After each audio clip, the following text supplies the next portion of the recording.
I married a famous football player believing I would get half of his fortune after divorce, but he secretly put everything under his mother's name. Now I'm getting divorced and left with nothing.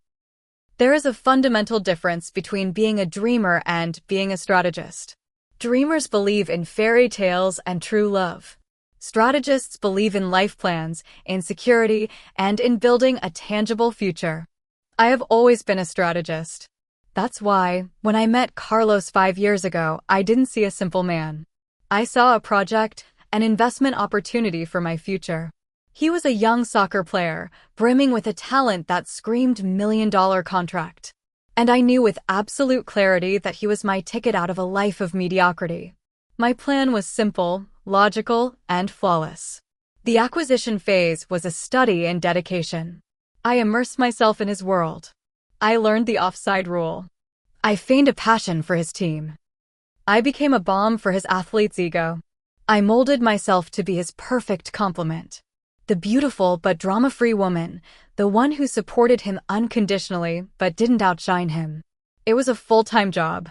Every smile, every word of encouragement, every night I spent listening to his complaints about the coach was an investment of my time and my youth. And the investment paid off. He fell in love, or at least he fell in love with the echo from his personal fan club. We got married just as his career exploded and the money started to flow like a river. My role as a wife was a continuation of my job as a girlfriend, but on a much larger scale. I left my own career behind without a second glance. Why did I need a small salary when I was managing an empire? I became the curator of our public image, the architect of our lifestyle. I organized legendary parties that appeared in society magazines. I decorated our mansion with exquisite taste and made sure that every time we went out, we looked like the quintessential power couple. I was a partner, not a simple wife. My contribution wasn't measured in office hours, but in the incalculable value of the image and stability I provided him. During those 5 years, I lived with the comfortable certainty that I was building my future. Every luxury purchase, every trip, was proof of our shared success. I took for granted that the laws of marriage, the laws of society, recognized my role. I took for granted that my 5-year investment in the Carlos enterprise guaranteed me, by right, 50% of the shares. It's logical, it's fair, it was the settlement I was due for the sacrifice of my own dreams and ambitions. It never occurred to me that there could be a hidden clause in our unwritten contract, one designed to leave me with nothing. Relationships at the pinnacle of success are fragile. The constant pressure, the external adulation, the temptations, all of it began to erode the foundations of our partnership. Carlos's career stalled, injuries became more frequent, and his temper soured. The charismatic man was replaced by an irritable and distant shadow. Our luxury home was filled with an icy silence. A few months ago, the conversation we had both been avoiding finally took place. Divorce wasn't a suggestion, it was a mutual conclusion. The business had ceased to be profitable. I faced the dissolution of our enterprise with cold professionalism. There were no tears, no drama. It was time for the settlement, to divide the assets. I hired the most feared divorce lawyer in the city, a woman known for leaving no stone unturned. I went to our first meeting with a meticulously prepared folder, a detailed list of our assets, the mansion, the city penthouse, the fleet of luxury cars, the investment accounts I sometimes heard Carlos discuss with his manager. I was prepared for a tough but fair negotiation. My lawyer's expression as she reviewed my list was the first sign that something was terribly wrong. She placed the papers on her mahogany desk and looked at me with an expression that was a mix of pity and distant professionalism. She told me she had done a preliminary investigation of the recordable assets and that there was a problem. The word problem sounded like a euphemism to me. She explained in legal jargon I could barely process that most of the assets I thought were ours were not. The castle I had built in my mind crumbled in an instant. The mansion I lived in, the car I drove, the account my expenses were paid from, none of it was in Carlos's name. Everything, absolutely everything, was in the name of an investment company whose sole administrator was a person I knew very well, his mother, the sweet and seemingly harmless lady who called me daughter. My husband, my partner, had practically nothing in his name. Legally, there was no marital estate to divide. It had all been an illusion. The elevator ride from the lawyer's office was like a descent into hell. The rage I felt was so pure, so physical, that I thought I was going to vomit. It wasn't just the loss of money, it was the humiliation, the feeling of having been duped, of having been the fool in a 5-year scam. Every memory of my luxurious life was tainted with a new, ugly light. Every gift, every trip, was no longer a sign of our shared success, but a handout, a payment for my services. And the mastermind behind it all wasn't even my husband, but his mother. That woman, the one who came for lunch on Sundays, who taught me her secret apple pie recipe, who hugged me at games and told me how proud she was of how I took care of her boy. It had all been a sham. Behind her grandmotherly smile was a matriarch of ice, a financial strategist who had been protecting the family fortune from the intruder. From me. She had analyzed me, evaluated me, and decided that I was a high-risk investment that needed to be contained. The feeling of having been so incredibly naive, of having underestimated that woman, burned inside me. My lawyer laid it out for me with brutal clarity.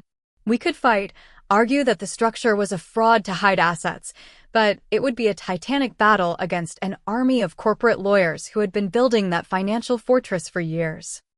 It would be expensive, it would be long, and the chances of winning were minimal. Most likely, she told me, I would leave with temporary alimony. A pittance. The crumbs from the banquet at which I thought I had been the hostess.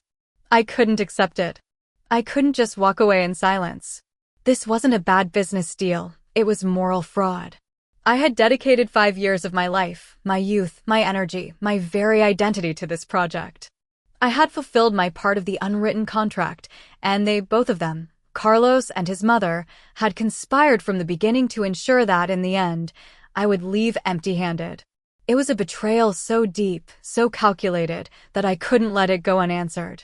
I needed to confront him.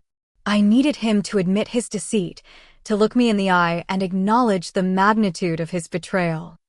After days of unanswered calls, I cornered him in the only place I knew he couldn't avoid me, the private parking lot of his training club. When he saw me waiting for him next to his luxury car, a car I now knew belonged to his mother, his face showed a hint of annoyance, not guilt. I didn't give him time to speak.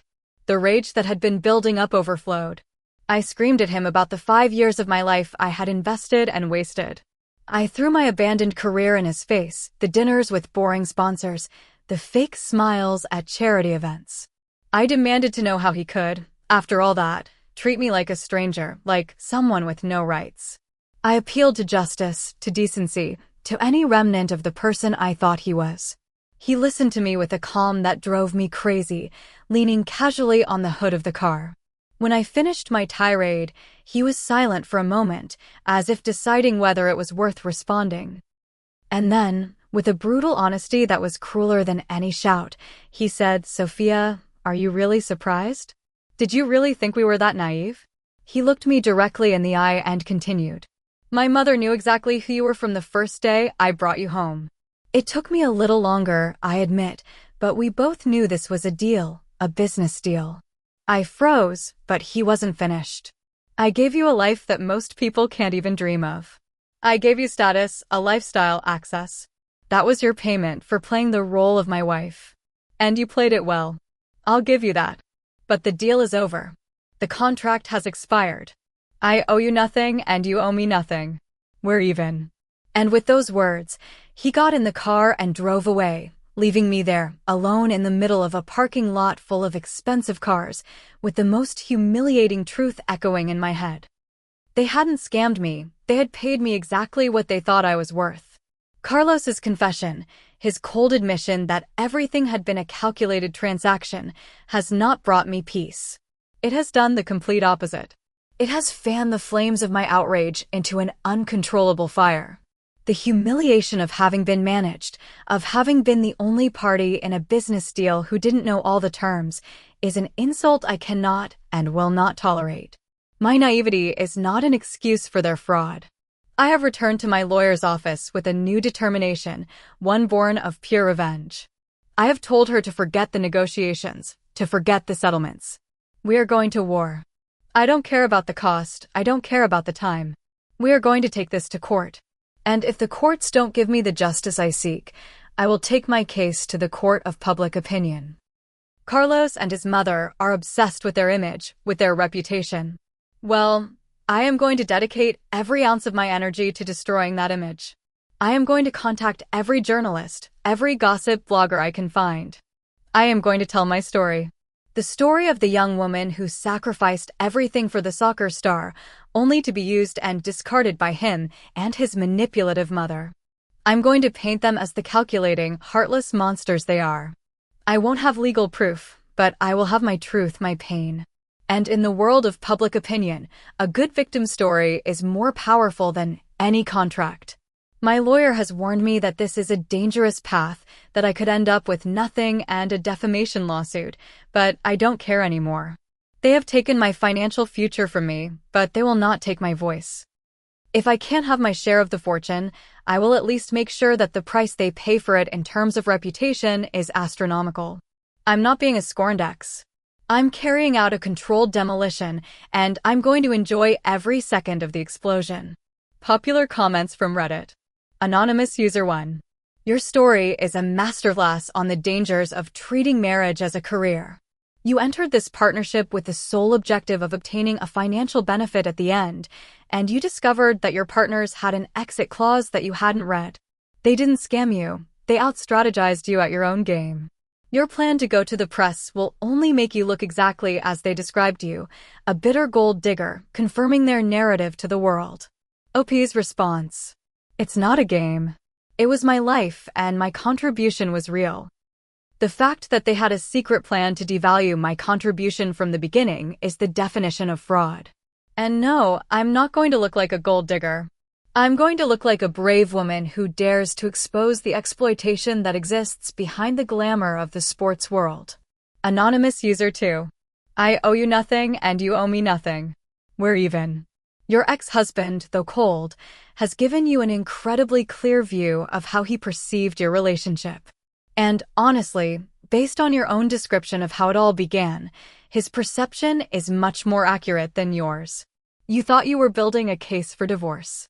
He was simply paying you a salary for 5 years of service. It's brutal, but it's consistent with the whole story. OP's response. It's consistent with his cynical view of the world, not with reality. I did love him in my own way. I loved the life we built together.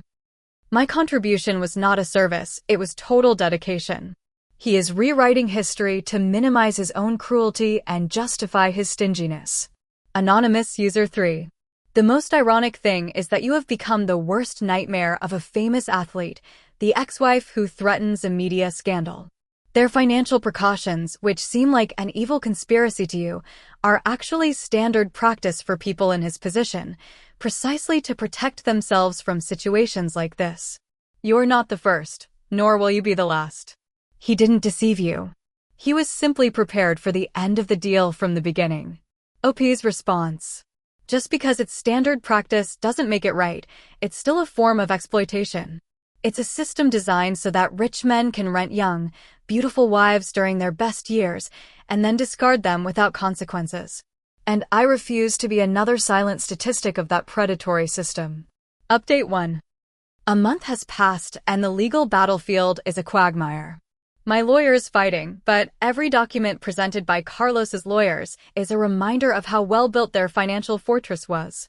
Meanwhile, I've started to implement my plan B, the media war.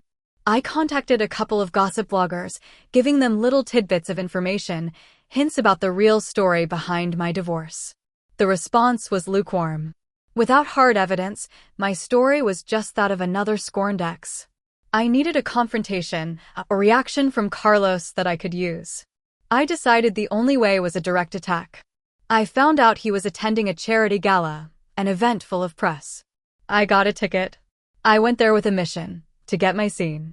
I waited for him near the red carpet. When he arrived, looking impeccable in his tuxedo, I approached him, making sure the photographers were nearby. I started talking to him loudly, asking him how he could sleep at night after having scammed his wife. His face transformed into a mask of controlled fury. His bodyguards intervened immediately, creating a cordon around him.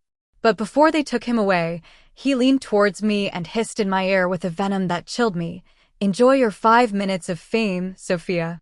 They will be the last you have at my expense." The next day, the story was everywhere, but not in the way I expected. The headlines weren't "Soccer player accused of scamming his wife." They were "Carlos's ex-wife causes a scene at a charity gala." They painted me as the unhinged one, the stalker. His public relations team had worked all night leaking stories about my erratic behavior and exorbitant demands. My attempt to create a scandal for him had turned into my own public humiliation. Instead of exposing him, I had only exposed myself as the villain they always said I was. The humiliation didn't end there. 2 days later, my lawyer received a settlement offer. It was the same ridiculous sum as before, but with a new clause. I had to issue a public apology to Carlos and his family for my behavior at the gala. It was checkmate. Not only did they want to buy my silence, now they wanted me to pay for it with my own dignity. I obviously refused, but the feeling of defeat, of having been out-strategized once again, was overwhelming. Popular comments from Reddit on the update. 1. Anonymous User 4. Your plan for a public confrontation was social suicide. Did you really think you could take on a celebrity's public relations machine and win? They have crushed you, and they did it using your own behavior against you. Every move you make to fight only serves to dig your own grave deeper. The settlement offer with the apology clause is not an insult. It's the final nail in the coffin of your credibility. App's response. Maybe it was a tactical error. I admit it. I underestimated their ability to manipulate the media. But that doesn't change the truth of my story. It just shows how powerful and corrupt their system is. They have bought the press, just as they are trying to buy my silence. Anonymous User 5. Enjoy your 5 minutes of fame. They will be the last you have at my expense. Your ex is a brilliant and ruthless strategist. He warned you and he delivered. He let you play your strongest card, the public scandal, and he turned it against you in a spectacular way. He has shown you that in this war, he will always be 3 steps ahead. App's response. It's not brilliance, it's power. It's easy to win when you have an army of publicists and lawyers at your disposal. My fight is that of a lone guerrilla against an empire. Losing one battle doesn't mean I've lost the war. Anonymous User 6. You are learning the hard way that public opinion is not a fair court. It's a fickle monster that feeds on drama. And in the story of scorned wife versus beloved star, the scorned wife almost always loses. You have invested your last resources of credibility in a high-risk move that has resulted in a total loss. App's response. Maybe. Or maybe I've just planted a seed. People have seen a glimpse of the truth. Even if they paint me as the crazy one, the story is out there, and the truth has a way of coming out sooner or later. Final update. A year and a half has passed. A year and a half that feels like a lifetime of falls. The divorce is final. The outcome was what everyone predicted, a modest sum that has mostly evaporated into debts and legal fees. My life of luxury is a blurry memory, like a movie I once saw. Now I live in a small apartment, struggling with temporary jobs to stay afloat. The high society that was once my playground now turns its back on me. I am a ghost in the city I once thought I had conquered. The final blow, the humiliation that has closed this chapter of my life with poetic cruelty, arrived yesterday. I was queuing in a cheap coffee shop and saw a magazine on the display rack. On the cover was Carlos and next to him a new woman, but she wasn't a 20-year-old model, not the type of upgrade I expected.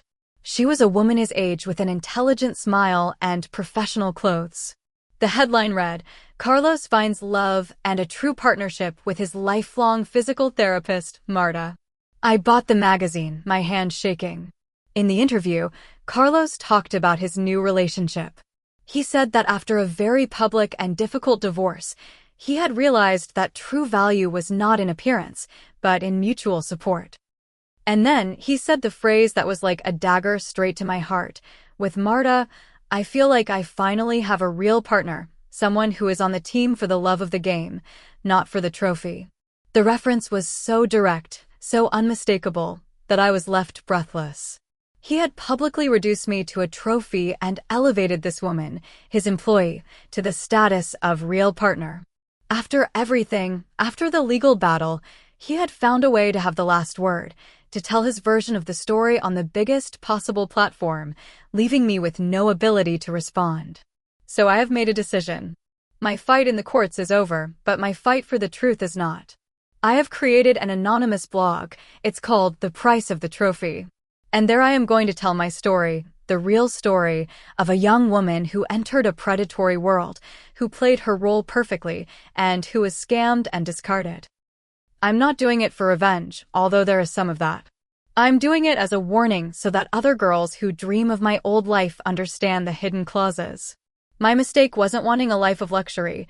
My mistake was not having read the fine print, and I'm going to make sure that that fine print is now written in capital letters for everyone to see. Popular comments from Reddit on the final update. Anonymous User 1. For the love of the game, not for the trophy. Your ex has a gift for cutting remarks, and your reaction, creating a revenge blog, proves his assessment was perfect. You are still obsessed with the trophy, the prize, the settlement. Your blog is not a warning, it's a monument to your own bitterness, an attempt to remain relevant in his life, even if as his antagonist. App's response. It's not to be relevant, it's to reclaim my own narrative. He has told his version in a magazine. I will tell mine in my own space. It's a matter of balance. And my story is not bitter, it's realistic. Anonymous User 7. Your final conclusion is the saddest. My mistake was not having read the fine print. Even after this whole ordeal, you still don't see that the problem was your fundamentally transactional approach to marriage and love. You haven't learned to seek a genuine connection. You have learned that you need a better prenuptial agreement next time. There has been no growth, only an adjustment in business strategy. App's response. The real world is a business. Love is a nice story we tell ourselves to make the transactions seem nobler. I have learned to be a better businesswoman. And yes, next time there will be a contract. That's not sad, it's smart. Anonymous User 8. This story is a modern tragedy about value. You based your entire worth on being a trophy for a successful man. And when he took that title away from you, you felt worthless. Now with your blog, you are trying to create a new value for yourself as a victim and a survivor. You still depend on your relationship with him to define you. He has moved on. The real question is, when will you? App's response. I will move on when I feel that justice has been done. And if the courts and society won't give it to me, I will create it myself. My blog is not the end of my story, it is the beginning of my own narrative, and this time I control the copyright.